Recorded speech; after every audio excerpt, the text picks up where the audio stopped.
Hi friends, మనం ఈ వీడియోలో ఎంబెడెడ్ ప్రాజెక్ట్ ని VS కోడ్ లో ESP32 మైక్రో కంట్రోలర్ కోసం ఎలా క్రియేట్ చేయాలనేది తెలుసుకుందాం. సో ఇప్పుడు మన ఎంబెడెడ్ లో కూడా సెపరేట్ టూల్స్ ఉంటాయి. ESP IDF అని, STM32 క్యూబ్ IDE అని, ప్రోటియస్ అని, కీల్ అని, ఇలా డిఫరెంట్ గా యూజ్ చేస్తాం కదా. సో మనం VS కోడ్ లో ESP ని ఎలా ఇంటిగ్రేట్ చేసి ESP32 ఎంబెడెడ్ ప్రోగ్రామ్ ని ఎలా క్రియేట్ చేయాలి తెలుసుకుందాం. ఆల్రెడీ తెలిసిందే. సో VS కోడ్ అనేది ఇంటిగ్రేటెడ్ డెవలప్మెంట్ IDE. సో ఇందులో మనం ప్రాజెక్ట్ ని క్రియేట్ చేయొచ్చు, కంపైల్ చేయొచ్చు, ఎగ్జిక్యూట్ చేయొచ్చు. సో సాఫ్ట్వేర్ లో ఎక్కువగా VS కోడ్ యూజ్ చేస్తారు, ఇది అందరికీ తెలిసింది. మన ఎంబెడెడ్ ఇంజనీర్స్ VS కోడ్ లో వేరే ఇతర IDE ఇంటిగ్రేట్ చేసి ప్రాజెక్ట్ ఎలా క్రియేట్ చేస్తారు అనేది మనం ఈ వీడియోలో తెలుసుకుందాం. సో ఇది ఇక్కడ నేను ఎంబెడెడ్ C ప్రోగ్రామింగ్ ప్రాజెక్ట్ ని నేను ESP32 మైక్రో కంట్రోలర్ కోసం క్రియేట్ చేయాలనుకుంటున్నాను. VS కోడ్ యాక్చువల్ గా అన్ని ఇంటిగ్రేటెడ్ ఎన్విరాన్మెంట్స్ ని కలిగి ఉంటుంది. సో దాన్ని మనం ఇన్స్టాల్ చేయాలన్నమాట. సో ఫస్ట్ ఎక్స్టెన్షన్ లో పోయి ESP IDF టైప్ చేస్తే మనకి ఇక్కడ ఇది కనిపిస్తుంది, చూసారా? ఈ విండో, ఈ పేజ్ లో ESP IDF ఉంది కదా. ఈ IDF ఏంటంటే VS కోడ్ లో ESP32 కోసం మైక్రో కంట్రోలర్ కోసం ప్రాజెక్ట్ క్రియేట్ చేయడానికి ఇది ఒక IDE అనమాట. సో ఈ IDF ని మనం ఇన్స్టాల్ చేసుకోవాలి. సో ఆల్రెడీ నేను ఇన్స్టాల్ చేసిన కాబట్టి ఇది అన్ఇన్స్టాల్ అనే ఆప్షన్ ఇన్స్టాల్ చేయాలంటే, సో ఇన్స్టాల్ చేయకపోతే ఇక్కడ ఇన్స్టాల్ అని కనిపిస్తుంది కాబట్టి మనం ఇన్స్టాల్ చేసుకోవచ్చు. ఇక్కడ అట్లీస్ట్ 3 GB డేటా మనకి అవసరం. సో మీరు అన్లిమిటెడ్ డేటా ఉంది అని ఎన్ష్యూర్ అయిన తర్వాతే మీరు ఇన్స్టాల్ స్టార్ట్ చేయండి, లేకపోతే మధ్యలో ఆగిపోద్ది. ఎందుకంటే ఇది 3 GB అట్లీస్ట్ అవసరం అనమాట. ఎందుకంటే చాలా tool science, Python tool science అని చాలా ఉంటాయి ఇందులో. సో దాన్ని మనం ఇన్స్టాల్ చేసుకోవాలి. నెక్స్ట్ కంప్లీట్గా ఇన్స్టాల్ చేసుకోవాలంటే మీరు అట్లీస్ట్ 3 GB 4 GB డేటా ఉన్నప్పుడు మాత్రం డౌన్లోడ్ ట్రై చేయండి. సో ఇప్పుడు నేను ఇన్స్టాల్ చేసాను కాబట్టి ఆల్రెడీ ఈ లెఫ్ట్ సైడ్ కార్నర్లో చూసినట్లయితే ESP IDF ఎక్స్ప్లోరర్ అని చూసారా, ఇది క్లిక్ చేసి ఇక్కడ చూసారా మీరు అన్నిటి కనిపిస్తుంది. ESP IDF తో మనం ఏమేమి చేయగలము, ESP మైక్రో కంట్రోలర్ కోసం ఏ ప్రాజెక్ట్ ఎలా క్రియేట్ చేయొచ్చు, ప్రాజెక్ట్ని ఎలా ఫ్లాష్ చేయొచ్చు, బిల్డ్ చేయొచ్చు, క్లీన్ చేయొచ్చు, అన్ని ఇక్కడ ఆప్షన్స్ కనిపిస్తున్నాయి కదా. సో ఇవి ఇన్స్టాల్ చేసిన తర్వాత మనం ఈ ఆప్షన్స్ అన్ని ఎనేబుల్ అవుతాయి అనమాట. సో ఇప్పుడు నేను బేసిక్గా ప్రాజెక్ట్ ఎలా క్రియేట్ చేయాలి, ESP32 మైక్రో కంట్రోలర్ కోసం ప్రాజెక్ట్ ఎలా క్రియేట్ చేయాలి ఈ IDF యూజ్ చేసి చూద్దాం.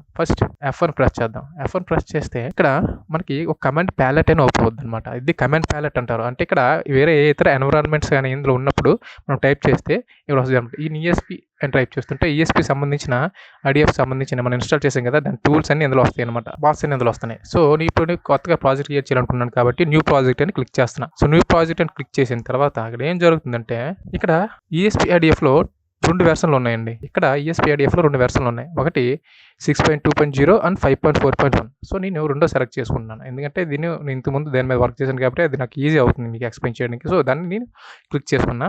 సో ఇప్పుడు ఇక్కడ నేను జస్ట్ నార్మల్గా ప్రాజెక్ట్ క్రియేట్ చేయడానికి మాత్రమే, ఎలా క్రియేట్ చేస్తారు అని చెప్పడానికి మాత్రమే దీన్ని యూజ్ చేశాను కాబట్టి MQTT అని ఒక ప్రాజెక్ట్ని క్రియేట్ చేసుకుంటాను. సో ఇక్కడ మీరు చూసినట్టు MQTT 5 ఉంది కదా.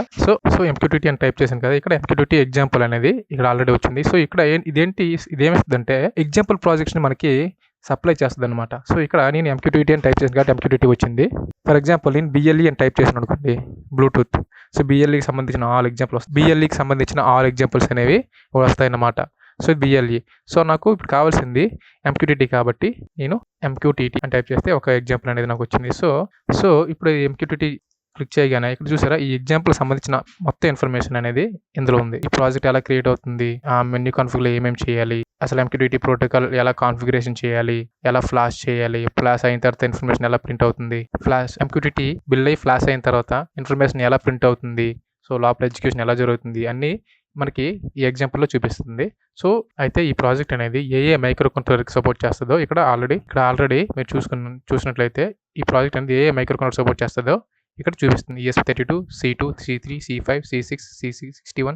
సో ఇలా చాలా మైక్రో కంట్రోలర్కి ESP32 సిరీసెస్కి ఈ మై ఎగ్జాంపుల్ అనేది యూజ్ అవుతుంది అనమాట. సో ఇప్పుడు నేను create project using template MQTT 5 అన్నది కదా, ఇది ఈ టెంప్లెట్ ద్వారా ఈ ప్రాజెక్ట్ని నేను ఎలా క్రియేట్ చేయాలనేది ఇప్పుడు క్లిక్ చేస్తే ఆ ప్రాజెక్ట్ అనేది క్రియేట్ అవుతుందంట.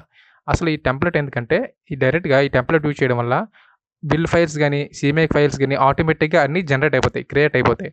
సో మనకు కావాల్సినట్టు ఎడిట్ చేసుకోవచ్చు, అన్నీ రన్ చేసుకోవచ్చు అనమాట. ప్రాజెక్ట్ని ఎప్పటిలాగే మనం మాన్యువల్గా క్రియేట్ చేయకుండా ఈ టెంప్లెట్ ద్వారా యూజ్ చేసినట్లయితే మ్యాక్సిమం అన్నీ ఆటోమేటిక్గా క్రియేట్ అవుతూ ఉంటాయి అనమాట. సో మనం ఎక్స్ట్రా స్ట్రెస్ తీసుకోవక్కర్లేదు. సో ఈ సపోర్టెడ్ టార్గెట్స్కి ఈ ఎగ్జాంపుల్ అనేది యూజ్ అవుతుంది అనమాట. సో ఈ టెంప్లెట్ వల్ల ఏంటంటే అన్నీ మనం మాన్యువల్గా క్రియేట్ చేస్తే ప్రాజెక్ట్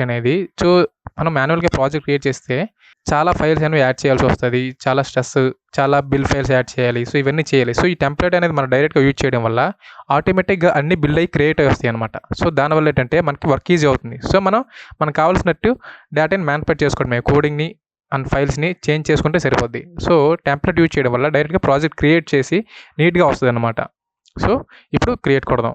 సో ఇక్కడ మనం ప్రాజెక్ట్ నేమ్ ఫర్ ఎగ్జాంపుల్ ఎంబీట్స్ అని ఇచ్చుకున్నాం. నెక్స్ట్ ఇది ఈ ఫోల్డర్ క్రియేట్ అయిన ప్రాజెక్ట్ ఎక్కడ స్టోర్ అవ్వాలో, ఎక్కడ వర్క్ అవ్వాలో ఆ పాత్ అనమాట. సో నెక్స్ట్ ఇది ESP32 మరి చెప్పాను కదా, ఇందాక టార్గెట్ చూపించింది కదా, అందులో మీది ఏ మైక్రో కంట్రోలర్ అయితే ఆ మైక్రో కంట్రోలర్కి ఇక్కడ మనం సెలెక్ట్ చేసుకోవాలి. అది ESP32 రోవర్ కిట్. సో నేను ESP32 అని జెనరిక్గా సెలెక్ట్ చేసుకున్నాను. సో ఇది ఆటోమేటిక్గా వచ్చింది. సో ఇప్పుడు నేను కమ్యూనికేషన్ పోర్ట్ అంటే నా ESP32 మైక్రో కంట్రోలర్ USB ద్వారా నా ల్యాప్టాప్ కనెక్ట్ చేస్తే కామ్ పోర్ట్ 3 అనమాట. సో ఈ కామ్ పోర్ట్ 3కి నేను సెలెక్ట్ చేసుకుని డైరెక్ట్గా క్రియేట్ ప్రాజెక్ట్ అనేది కొట్టాను. ఇక్కడ యాక్చువల్గా add your ISPDF component directory ఉంది కదా, ఇది సెలెక్ట్ చేసుకోకపోయినా పర్వాలేదు. ఎందుకంటే ఆల్రెడీ నేను మన ప్రాజెక్ట్ క్రియేట్ చేసినప్పుడు అక్కడ 2 వెర్షన్స్ వచ్చాయి. సో అందులో ఒక వెర్షన్ నేను సెలెక్ట్ చేశాను కదా, సో దాన్నే మన కాంపోనెంట్ డైరెక్టరీ అంటాం. సో ఆ డైరెక్టరీకి సంబంధించి ఆటోమేటిక్ ఇక్కడ కాంపోనెంట్ పాత్ వస్తుంది అనమాట. సో ఇక్కడ క్రియేట్ ప్రాజెక్ట్ కొడతాం. ఓపెన్ ప్రాజెక్ట్ క్రియేట్ అయిందండి. Project has been created. So now ఇప్పుడు మనం ప్రాజెక్ట్ ఓపెన్ చేద్దాం. సో ఇది సెపరేట్ విండోలో ఓపెన్ అయింది. చూసారా, ఆటోమేటిక్గా అన్ని క్రియేట్ అయిపోయినాయి. ఇవన్నీ చూసారా, ఇవన్నీ కూడా ఆటోమేటిక్గా అన్ని క్రియేట్ అయినాయి.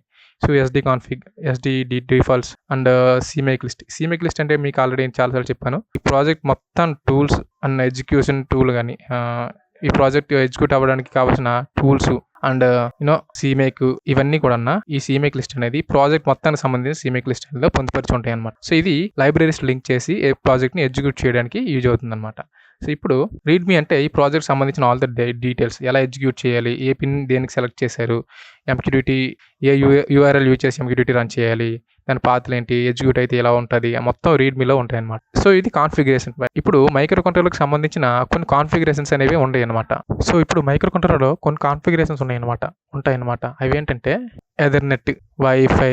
సో ఈ ప్రాజెక్ట్ కావాల్సిన కాన్ఫిగరేషన్స్ అనేవి ఇందులో మనం ఆటోమేటిక్గా పొందుపరిచి ఉన్నాయి. సో SDK అంటే సాఫ్ట్వేర్ డెవలప్మెంట్ కిట్ కాన్ఫిగరేషన్స్, యాప్కి అంటే ఈ అప్లికేషన్కి కొన్ని కాన్ఫిగరేషన్స్ అనేవి. సో Y అంటే S, నో అంటే నో. సో ఇది ఎనేబుల్ అయినట్టు, ఇది డిజేబుల్ అయినట్టు, ఇట్లా ఒక్కొక్కటి కాన్ఫిగరేషన్స్ అనేవి సో SDK కాన్ఫిగ్లో ఉంటాయి.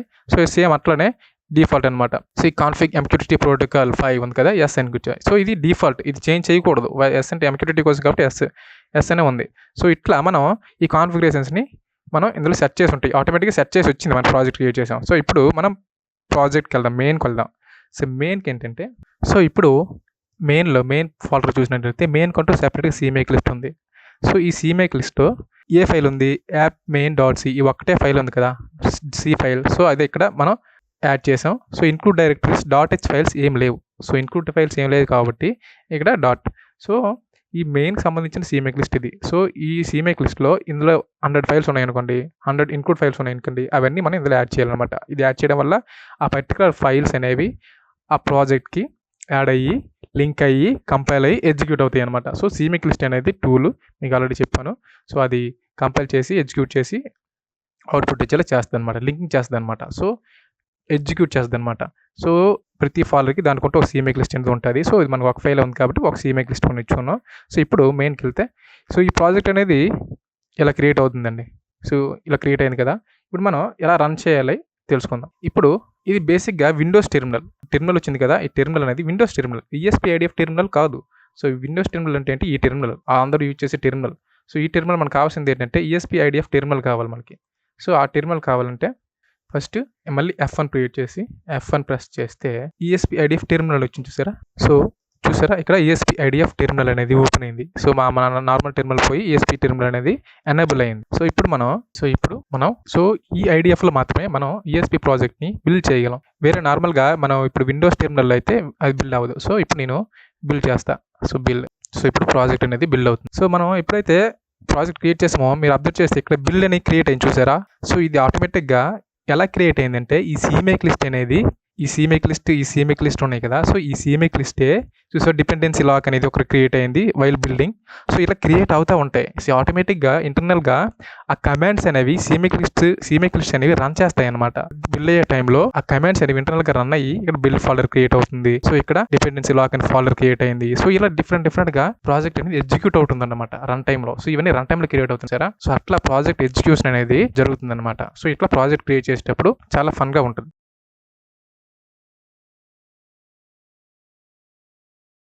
సో ఇక్కడ ప్రాజెక్ట్ అనేది బిల్డ్ అయిపోయిందండి. సో ఇప్పుడు మనం ఇదే ప్రాజెక్ట్ని మనం నా మైక్రో కంట్రోలర్కి ఫ్లాష్ చేసి ఎగ్జిక్యూట్ అవుతుందో లేదో చెక్ చేద్దాం. సో దానికంటూ కమాండ్ ఇందాక మీరు చూసారు కదా కాంపోర్ట్ 3 అని.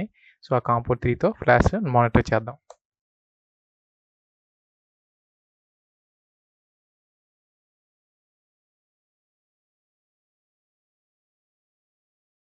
ఎస్. సో ప్రోగ్రామ్ అనేది ఇప్పుడు రన్ అవుతుందండి. సో ఇక్కడ మీరు వైఫై కనెక్టెడ్ MQTT అంటే MQTT ప్రోటోకాల్ కదా. సో దానికి ఇంటర్నెట్ అవసరం.